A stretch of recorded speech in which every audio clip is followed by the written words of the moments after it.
স্বপ্ন, এদেশের মানুষের অনেক প্রত্যাশা, সেই প্রত্যাশা পূরণে কোনো গাফিলতি, কোনো নির্লিপ্ততা সহ্য করা হবে না। আমরা প্রত্যেককেই মনিটর করছি। আমাকে যেমন মনিটর করছে, আমি রিটার্নিং কর্মকর্তা হিসাবে কি করছি প্রতি মুহূর্তে মনিটর করছে, আপনাদেরকেও আমরা মনিটর করছি।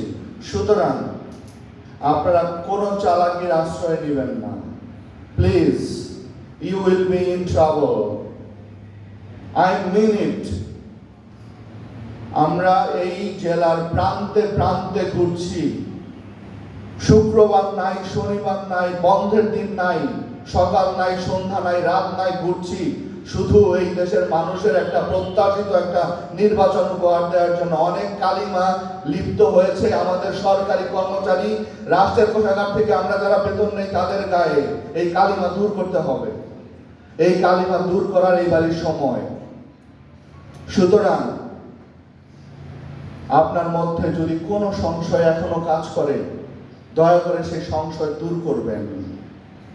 রাষ্ট্রকে দেওয়ার সুযোগ একজন নাগরিকের হয় না, কয়বার এক জীবনে হয়।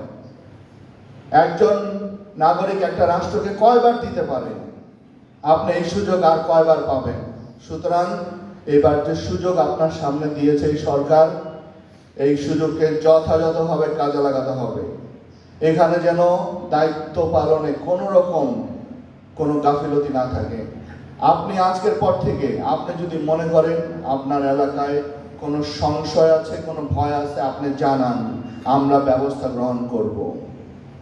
আমরা ব্যবস্থা গ্রহণ করব, আপনি আমাদেরকে জানান।